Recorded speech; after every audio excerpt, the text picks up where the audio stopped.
और उसके केस में आपको कैपिटल गेन नहीं लगता है, ट्रांसफर के हाथ में कोई भी कैपिटल गेन नहीं लगता।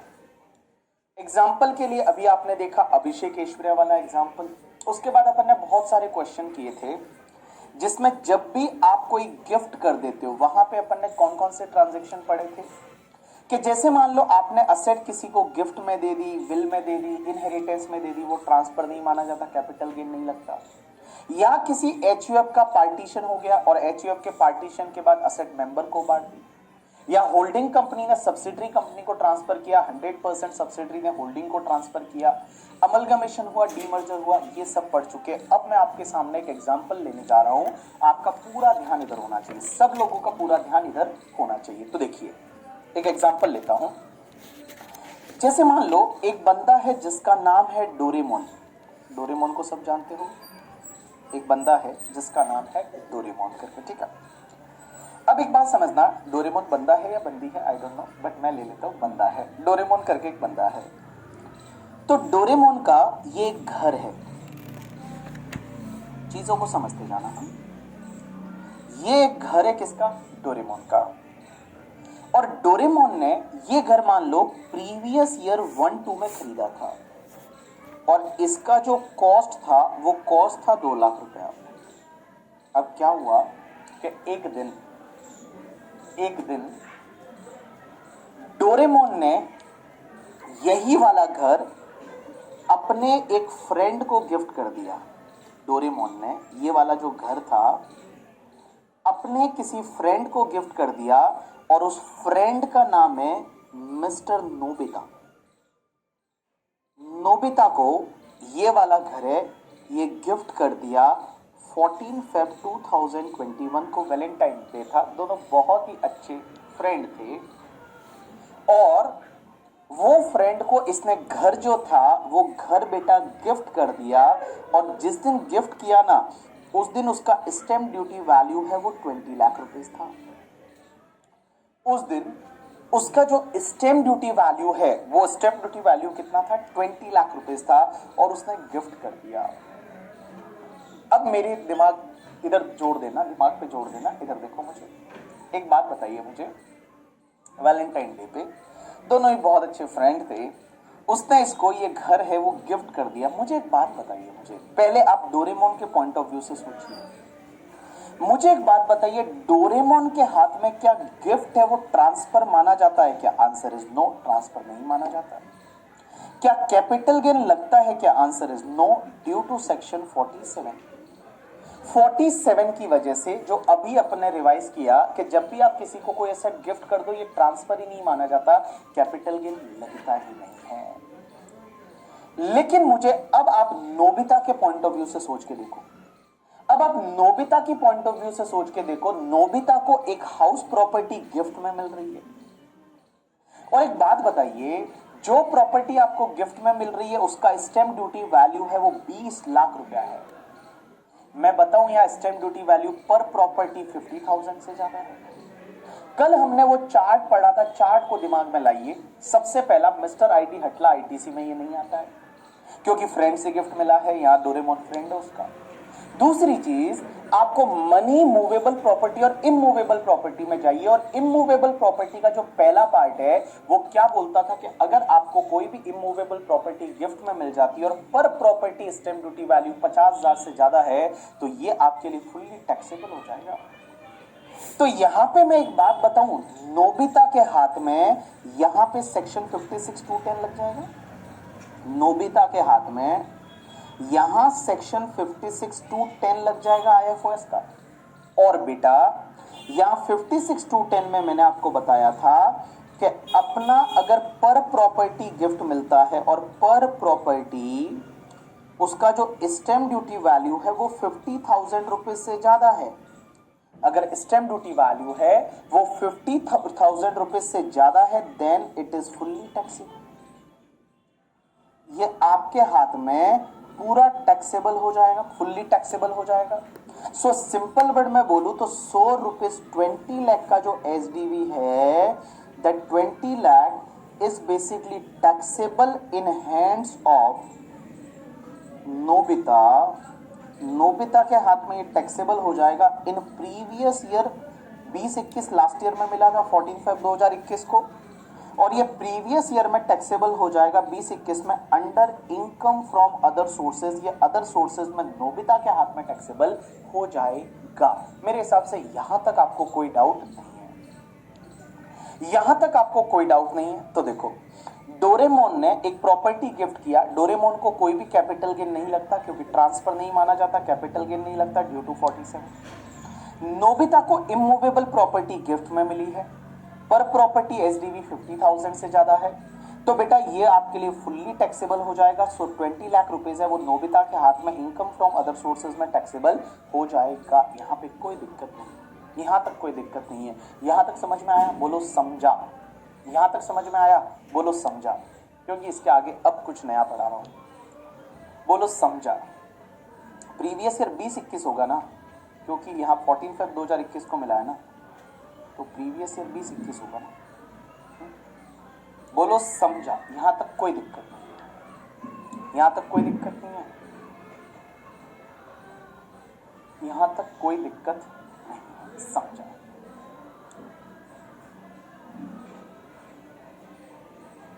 समझा? चलो, अब मैं जो समझाने जा रहा हूं इस पे ध्यान देना।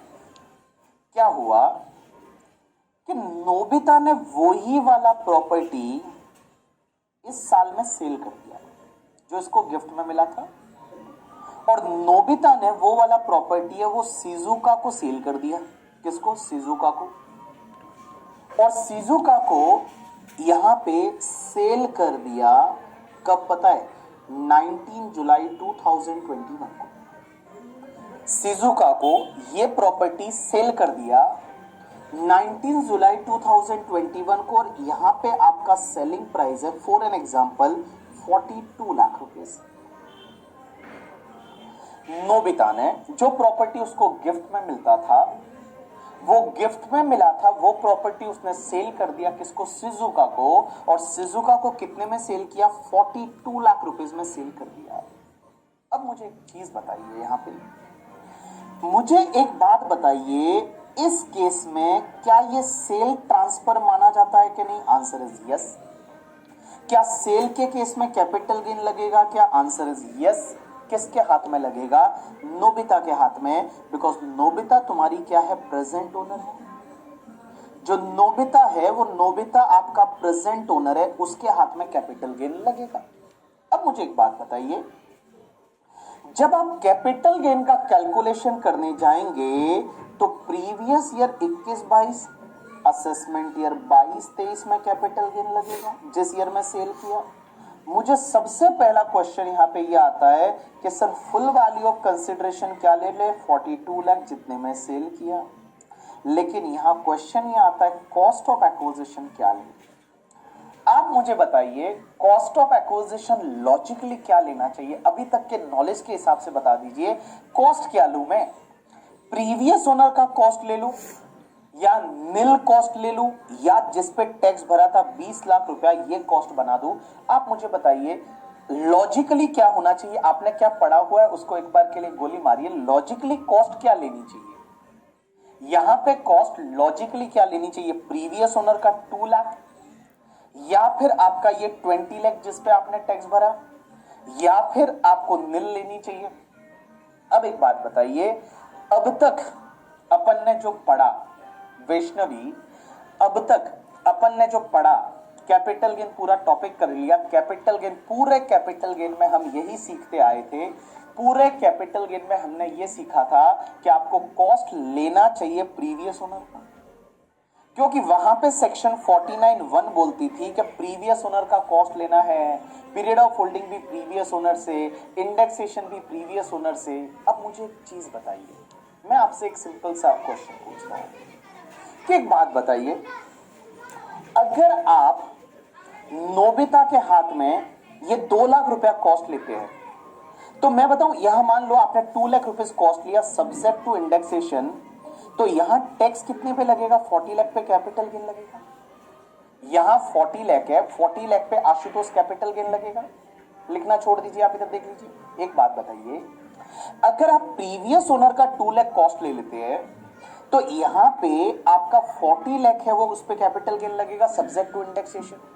तो 40 लाख पे नोबिता टैक्स भरेगा और बेचारा 20 लाख पे टैक्स तो लास्ट ईयर ही भर चुका है आईएफओएस में।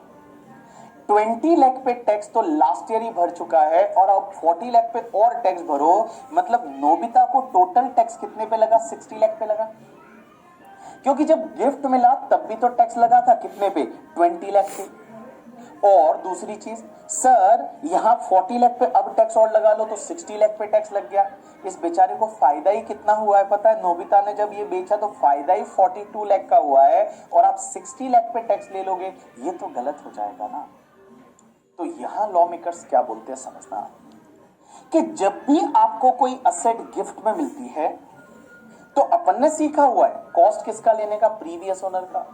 Period of holding previous owner से, इंडेक्सेशन प्रीवियस ओनर से। लेकिन एक चीज समझना, अगर ये रिसीवर ने आईएफओएस में टैक्स भर दिया, जो रिसीवर है इस रिसीवर ने आईएफओएस में इनकम फ्रॉम अदर सोर्सेज में टैक्स भर दिया, इनकम फ्रॉम अदर सोर्सेज में टैक्स भर दिया, तो भैया जिस एफएमवी या एसडीवी पे उसने टैक्स भरा था ना, वो ही उसकी कॉस्ट बनानी है। ऐसा लिखा हुआ है एक सेक्शन में, दैट इज द 49(4) में लिखा हुआ है कि जिस वैल्यू पे उसने टैक्स भरा, जो एफएमवी एसडीवी पे उसने टैक्स भरा, वो ही उसकी क्या बन जाएगी? कॉस्ट ऑफ एक्विजिशन बन जाएगी। तो मैं बताऊं, यहां पे आपकी जो कॉस्ट ऑफ एक्विजिशन आपको लेनी है, वो कॉस्ट ऑफ एक्विजिशन आपको 20 लाख लेनी है। तो सर अब पीरियड ऑफ होल्डिंग क्या करें? क्या पीरियड ऑफ होल्डिंग फिर प्रीवियस ओनर का मिलेगा? ना बाबा ना। जब ये एफएमवी एसडीवी आपने इस पे टैक्स भरा है और इसको कॉस्ट बना रहे हैं, तो इस केस में आपका जो पीरियड ऑफ होल्डिंग रहेगा, वो पीरियड ऑफ होल्डिंग फिर आपको गिफ्ट की डेट से लेना है, दैट इज 14 फेब 2021 से लेके, और आपने बेचा 19 तारीख को, तो 18 जुलाई 2021 तक ये पीरियड शॉर्ट टर्म है। तो यहाँ पे 22 लाख रुपया है, इस 22 लाख का आपका शॉर्ट टर्म कैपिटल गेन हो जाएगा। फिर आपको पीछे का कुछ नहीं करना, फिर आपको प्रीवियस ओनर का पीरियड ऑफ होल्डिंग कॉस्ट वगैरह कुछ नहीं लेना। फिर आपने जिस वैल्यू पे टैक्स भरा है उसी पे आपको कॉस्ट है वही लेना है, और पीरियड ऑफ होल्डिंग भी फिर आपको वहीं से लेना है। अब आपके मन में एक डाउट उत्पन्न हो रहा होगा, सर एक बात बताइए, अभी आज आपने क्या बताया? आप बता रहे हो कि अगर कोई भी एसेट गिफ्ट में मिलती है या लो कंसिडरेशन पे खरीदते हो और आपने अगर आईएफओएस में टैक्स भर दिया, तो आप एक काम करो, जिस वैल्यू पे टैक्स भरा था, जो एफएमवी एसडीवी पे आपने टैक्स भरा था, उसी को कॉस्ट बना दो। तो सर आपने हमारे कैपिटल गेन में इतने क्वेश्चन कराए, उसमें तो ऐसा नहीं किया था। आपने सबसे पहला क्वेश्चन तो अभिषेक ऐश्वर्या वाला, चलिए अभिषेक ऐश्वर्या वाले क्वेश्चन पे, अगर मैं अभिषेक ऐश्वर्या वाला जो पहला क्वेश्चन केस आपका स्पेशल केस नंबर 3 जब आप पढ़ा रहे थे, तो स्पेशल केस नंबर 3 में तो आपने ये नहीं किया था, 3 में तो आपने ये नहीं किया था, आज तो आप ये बता रहे, इसमें तो देखिए ये वाला 3 वाला केस आपका अभिषेक ऐश्वर्या वाला, देखिए सर अभिषेक ऐश्वर्या में आपने क्या किया था?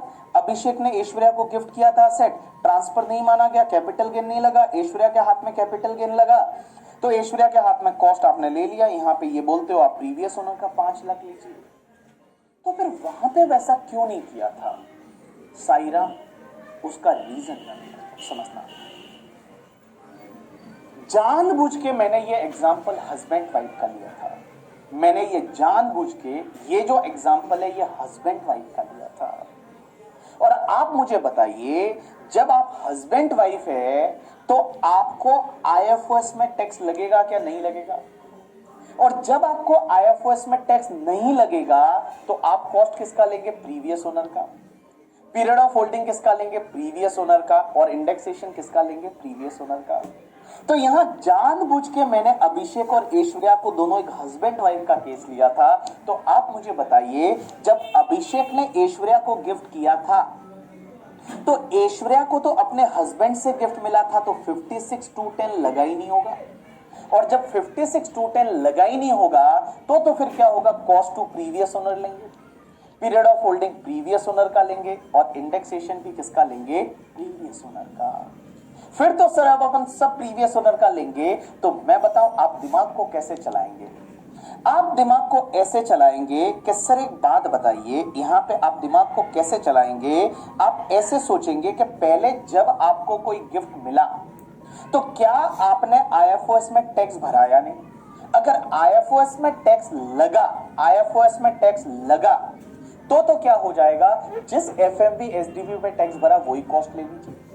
बट अगर आईएफओएस में टैक्स नहीं लगा तो आप कॉस्ट टू प्रीवियस ओनर लीजिए, period of holding previous owner का लीजिए, इंडेक्सेशन प्रीवियस ओनर का लीजिए। अब आपका एक और डाउट रहेगा दिमाग में कि सर चलो ये अभिषेक ऐश्वर्या का तो छोड़ देते हैं, बट हमने ऐसे कम से कम 7-8 क्वेश्चन किए थे जिसमें फ्रेंड से गिफ्ट मिला था। सर हमने ऐसे 7-8 क्वेश्चन किए थे जिसमें फ्रेंड से गिफ्ट मिला था, तो फिर उसमें तो आपने क्यों प्रीवियस ओनर का कॉस्ट दिलाया था? जितने क्वेश्चन हमने किए, एक के वाला क्वेश्चन था, एक सी वाला क्वेश्चन था, बहुत सारे क्वेश्चन थे कैपिटल गेन में, जहां पे सर हर जगह हम प्रीवियस ओनर का कॉस्ट ले रहे थे, उसमें ऐसा क्यों किया? फिर उसमें ये कंसेप्ट क्यों नहीं लाया कि गिफ्ट मिला तो आईएफओएस में टैक्स लगा, फिर उसी एफएमवी एसडीवी को कॉस्ट बना दो? उसके पीछे का रीजन क्या है? उसके पीछे का रीजन मैं आपको समझाने जा रहा हूं, आप ये समझिए। आपको कल मैं जो बता रहा था ना कि अभी गिफ्ट पे जो टैक्स लगता है वो सेक्शन कौन सी है, 56(2)(10 है। और ये 56(2)(10 है ना, ये सेक्शन आई है 1 अप्रैल 2017 से, 1 अप्रैल 2017 से आई है। और बेटा ये सेक्शन ऑल एसएससी पे लगती है। इससे पहले एक और सेक्शन हुआ करती थी, दैट इज 56(2)(7 जो अभी नहीं होती है। और वो जो थी ना, वो सेक्शन थी आपके कब से पता है, 1 अक्टूबर 2009 से लाई थी। और वो जो एप्लीकेबल होती थी वो सिर्फ इंडिविजुअल एचयूएफ पे एप्लीकेबल होती थी। मैं बताऊं, 1 अक्टूबर 2009 से पहले, 1 अक्टूबर 2009 से पहले, इससे पहले आईएफओएस में गिफ्ट पे टैक्स लगता ही नहीं था, लगता ही नहीं था।